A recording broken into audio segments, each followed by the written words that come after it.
J'aime Saint-Leu. Élection municipale 2026.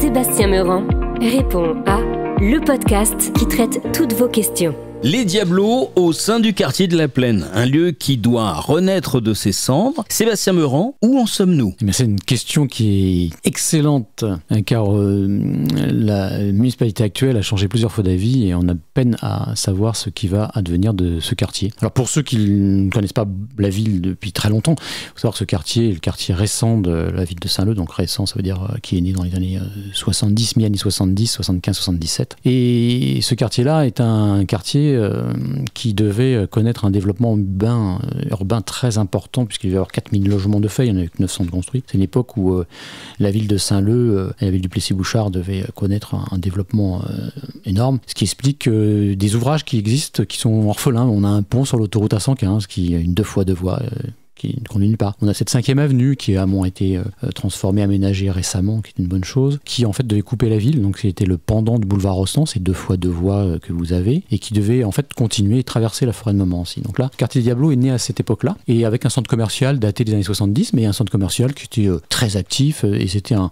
quartier très vivant de Saint-Leu-la-Forêt, et qui n'était pas du tout connoté négativement. On y trouvait tous les commerces, on y trouvait toutes les infrastructures, il y avait le collège, il y avait le stade, il y avait tous les équipements qui permettent d'avoir une vie agréable. Et au fur et à mesure, cet urbanisme daté s'est traduit par une dévitalisation du centre commercial, des commerces qui sont partis, et puis malheureusement un commerçant emblématique, je pense à lui, Gilles en ce micro, qui a été assassiné au Bataclan. Donc une dévitalisation progressive qui a vraiment accéléré ces 10 dernières années, puisque jusqu'au début des années 2000, jusqu'en 2010, on avait encore des commerçants qui tiraient, le centre commercial vers le haut et qui avaient beaucoup de clients, et il n'y avait pas de problématique particulière d'insécurité, même si les Diablos, c'est le 68 rue Jacques Prévert, qui cristallisait, pour ceux qui connaissent, l'insécurité dans ce quartier. C'était la seule tour de grande hauteur de la ville, et c'est un symbole quelque part. Et on peut s'interroger aussi sur le nom qui a été choisi, les Diablos. À l'époque, c'est peut-être un peu surprenant quand on sait ce que c'est devenu en ce moment. Donc actuellement, ce quartier se vit comme un quartier de relégation quelque part, de manière justifiée ou pas justifiée, mais en tout cas, certains de Saint-Leu le voient comme ça. Alors que c'est un quartier qui est donc les domaines, les maisons qui habitent autour, qui sont autour, sont des quartiers sont tout à fait agréables. Il y a de la verdure, il y a encore des espaces verts. Cette problématique de centre urbain, centre commercial qui est en train de mourir appelle à une réaction de la municipalité. Donc lorsque j'étais maire, j'avais obtenu à l'époque du patron de la 3F. Le 3F, c'est le bailleur social qui détient beaucoup de logements dans ce quartier, l'autorisation de pouvoir démolir cette tour et de pouvoir engager derrière une refonte du quartier. Et c'est effectivement ce qui était prévu. Là, on voit en ce moment la démolition de la tour, et la problématique, c'est qu'est-ce que ça va devenir. Donc il y a eu plusieurs propositions de la municipalité actuelle. Il y avait une ZAC qui était lancée, une zone d'aménagement concertée, qui a nécessité un certain nombre d'études, et là on nous avait expliqué qu'il fallait absolument passer par une ZAC. Je ne rentre pas dans le détail, mais l'avantage d'une ZAC, c'est qu'elle permet l'expropriation pour la réalisation d'un objet public, d'intérêt public. Et donc cette ZAC qui était soi-disant envisagée jusqu'en 2023 a été abandonnée récemment. Et là, on a la municipalité qui a présenté un projet. Donc un gros travail de communication de la municipalité, mais ce projet, dans la façon dont il est présenté, ne peut absolument pas se faire. Le dernier conseil municipal du mois de juillet a vu la présentation par un responsable de Nexity, donc de ce qui était demandé par la ville.